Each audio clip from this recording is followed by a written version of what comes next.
Cheguei! A pergunta é: você é um contador ou contadora medíocre?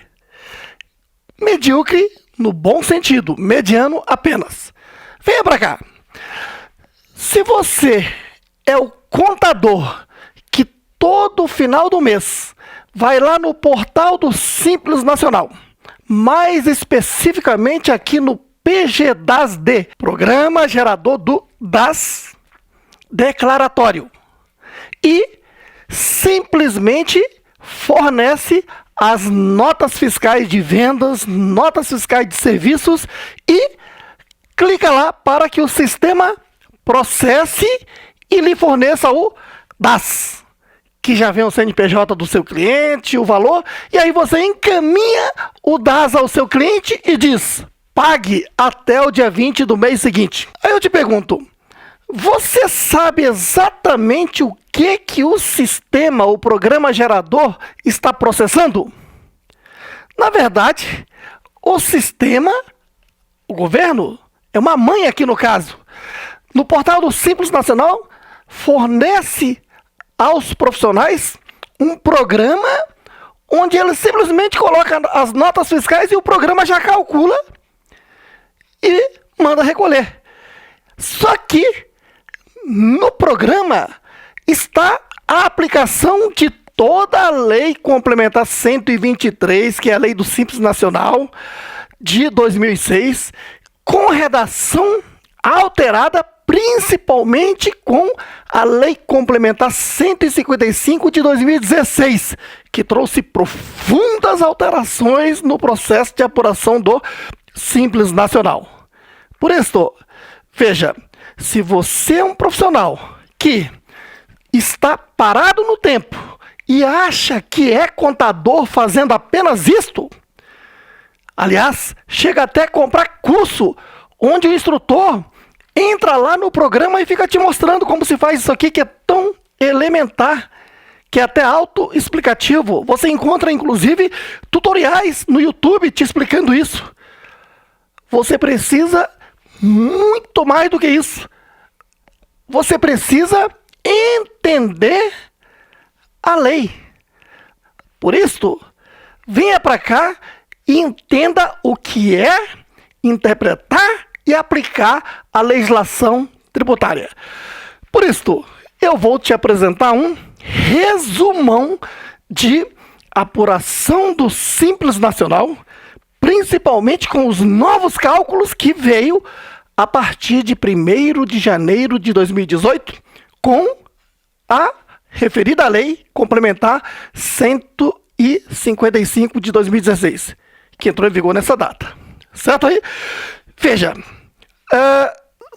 primeiro você tem que entender a filosofia do Simples Nacional. Antes da Constituição Federal, praticamente existiam os 3 regimes tributários: o do lucro presumido, lucro real e do lucro arbitrado, onde você sabe muito bem que nesses regimes mais complexos, o contribuinte tem que apurar imposto por imposto.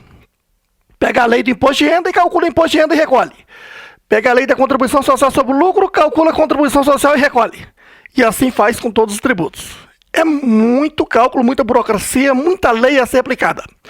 E os constituintes entenderam na Constituição de 88 que a microempresa e a empresa de pequeno porte, quer dizer, os pequenos, precisam receber um tratamento diferenciado, simplificado, desburocratizado e acessível. Esse diferenciado quer dizer que é necessário criar uma lei diferente das existentes. As existentes são de lucro presumido, lucro real e lucro arbitrado. Então, por isso é que nasceu a Lei do Simples Nacional, que é a Lei Complementar 123. Certinho? Claro que antes dessa lei chegou a existir uma outra, mas não vem ao caso agora. Muito bem. E aí, o objetivo, então, é simplificar. Como assim? Em vez de ficar apurando e recolhendo tributo por tributo, a ideia central aqui é que a empresa do Simples Nacional faça apenas uma apuração e recolhimento e já vai estar recolhendo até 8 tributos de uma só vez. Funciona assim. A empresa que está no Simples Nacional deve apurar e recolher o tributo mensalmente, quer dizer, a apuração mensal, certinho? Funciona mais ou menos neste raciocínio, acompanhe. Por exemplo, o mês de abril do ano de X1 é o período de apuração. Portanto, vai do dia 1º de abril de X1 a 30 de abril de X1. Vamos apurar o imposto do Simples Nacional deste mês, certinho? Como se faz? Basta pegar a receita bruta é a receita da atividade fim, as notas fiscais emitidas de vendas e serviços, certinho? Não entram aí outras receitas como juros, aluguéis, etc, tá? Então, peguei a receita bruta, claro, aqui se exclui os descontos incondicionais, devoluções. Peguei a receita bruta do mês de abril, certinho? Apliquei a alíquota efetiva e encontrei o tributo unificado, quer dizer, um só tributo. Esse valor vai vir aqui no DAS, Documento de Arrecadação do Simples Nacional, que o PGDAS-D fornece, certinho? Está o CNPJ e o valor, e a empresa deve ir ao banco até o dia 20 do mês seguinte, no caso até o dia 20 de maio de X1, e pagar, recolher junto ao banco. O banco, por sua vez, repassa isso ao governo, encaminhando para o Tesouro Nacional, que é o caixa do governo. Então o governo recebe esse valor e constata que esse contribuinte desse CNPJ pagou o seu imposto, o seu DAS do mês de abril, certinho? Então esse contribuinte está quites com o governo. Agora o governo, por sua vez, de acordo com a lei complementar, na parte de partilhas, vai partilhar esse valor. Uma parte é considerada imposto de renda da pessoa jurídica. Outra parte, contribuição social sobre o lucro líquido. Outra parte é PIS, que vai para seguro-desemprego e etc. Outra parte é COFINS, que vai lá para o SUS, por exemplo. Outra parte é contribuição previdenciária patronal, INSS patronal, que vai para a Previdência Social, INSS. Outra parte é IPI, se a empresa for indústria. Outra parte é ICMS, se a empresa é empresa comercial, que o governo, então, repassa dentro de um determinado prazo para os estados, para o respectivo estado, no caso. E se envolver o serviço, teve ISS e vai ser repassado ao município o valor correspondente em ISS. Quer dizer, cabe ao governo federal fazer essa partilha de acordo com a lei, certinho? Mas claro que o sistema já partilha isso tudo automaticamente, tá? Só que você está vendo que na nova apuração do DAS, a partir de 1º de janeiro de 2018, tem uma novidade. Eu pego a receita bruta, que é a receita do mês, e aplico a alíquota efetiva para encontrar o tributo unificado.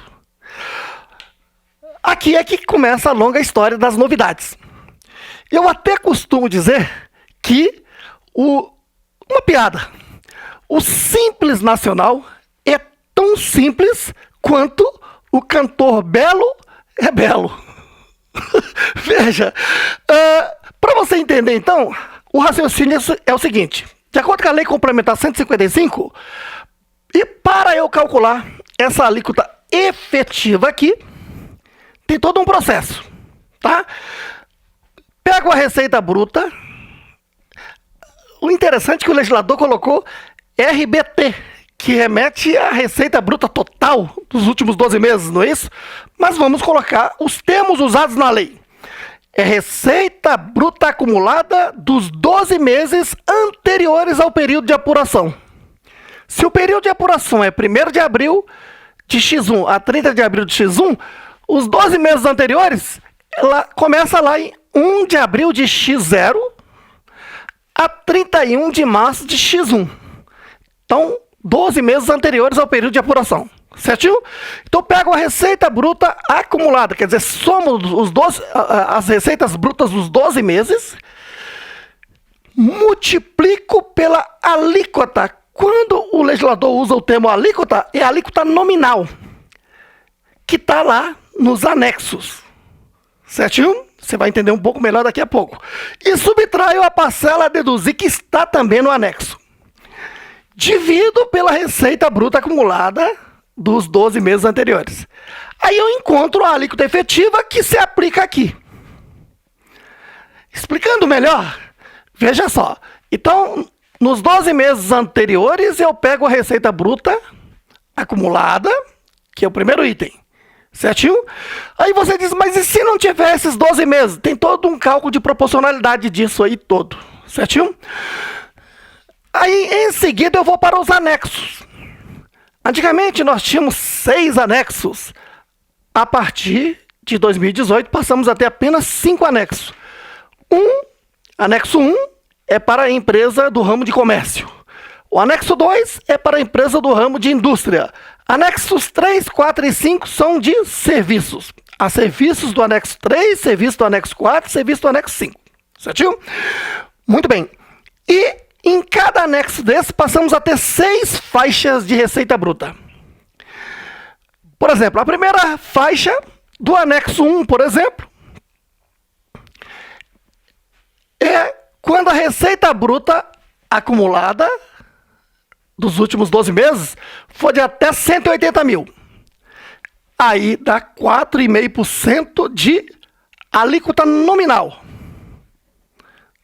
Escreveu alíquota é porque a alíquota nominal é o que está no anexo, certinho? Na tabela. E acima de 180 mil até 360 mil, isso aqui já sobe para 7,3%. E assim vai. Acima de 3 milhões e 600 mil até 4 milhões e 800 mil, isso aqui já dá 19%. Ó.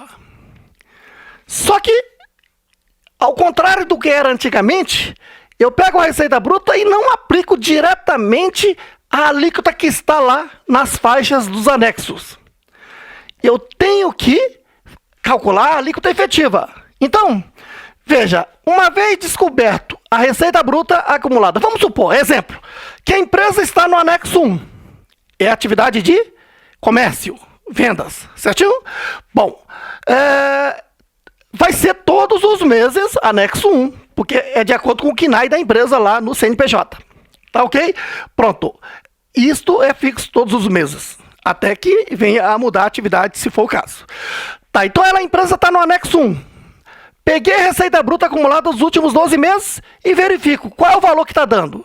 Está dando, vamos supor, 150 mil. 150 mil está aqui na primeira faixa, então a alíquota nominal é 4,5%. Certinho? E aqui tem uma parcela a deduzir. Na primeira faixa não tem, mas a partir da segunda faixa tem parcela a deduzir.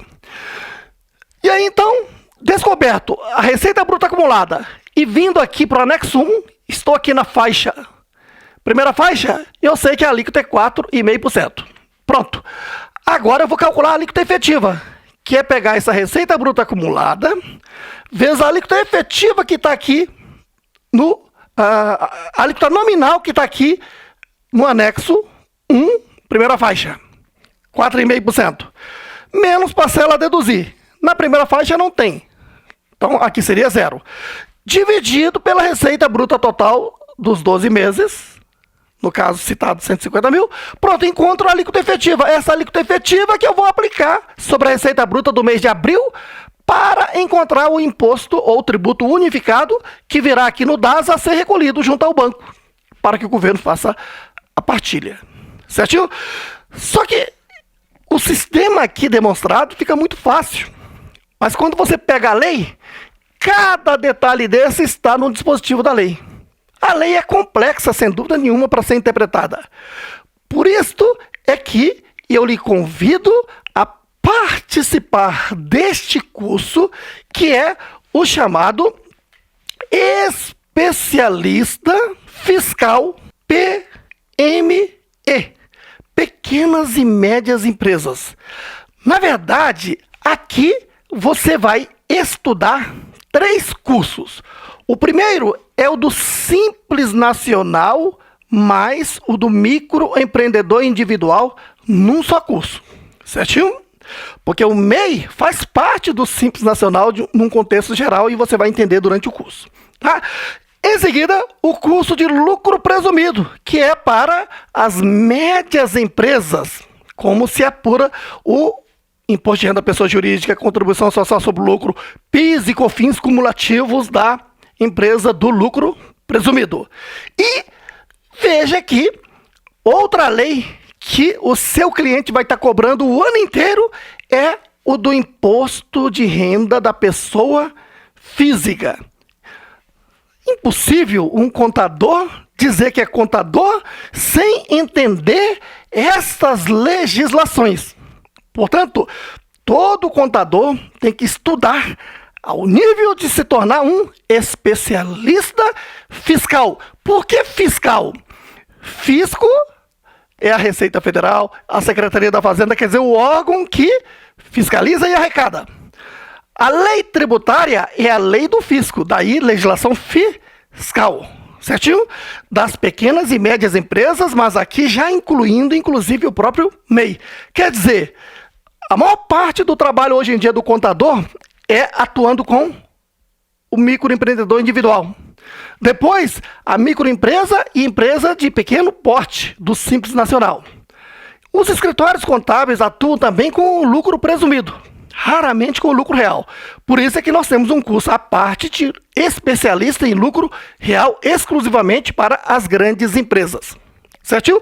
E claro, imposto de renda da pessoa física, no dia a dia, o cliente diz, olha, faleceu o sócio X, como é que fica? Aí você tem que entender de legislação do espólio, que você tem um capítulo exclusivo aqui dentro do curso de imposto de renda. Certo aí? Ou então, o cliente diz, olha, eu vou aumentar o capital. O contador tem que estar sempre atento, que quando o seu cliente aplica um capital, você já tem que estar de olho qual a origem desse capital. E porque isso vai ter que ser justificado na declaração do imposto de renda do ano seguinte. Mas tem que tomar atitude agora, entender da legislação agora, no momento em que se realiza as operações. Por isso, está aí apresentado para você esse valiosíssimo curso Especialista Fiscal PME, que fará de você um especialista, um consultor, um analista e deixar de ser um contador medíocre que fica simplesmente alimentando o PGDAS de mês a mês. Você sabe o que significa esse D? É declaratório. Uma vez informado aqui, você confessou a dívida, inclusive. Certinho? Essa consciência que você precisa por meio de um curso de interpretação e aplicação da legislação. Outro ponto importante é que se você é um profissional que só atua nisto aqui, ou então está só estagiando fazendo isto, olha, você está prestes a desaparecer do mercado. Por isso é que se diz, né, que a profissão de contador está para desaparecer. A profissão não vai desaparecer nunca, mas muitos profissionais que não estudam, que não se qualificam ao nível de interpretar a legislação e ter capacidade de dar consultoria aos seus clientes, agregar valores aos seus clientes e fazer com que o seu cliente elogie. E jamais esse tipo de coisa que a toda hora a gente vê. Chega num comércio, tá lá o cliente reclamando, o meu contador nunca me disse isso, meu contador não me responde, meu contador, eu faço 1000 perguntas e ele não responde. É porque ele é um contador medíocre. Deixe de ser um contador medíocre. Venha, faça o curso. Um grande abraço.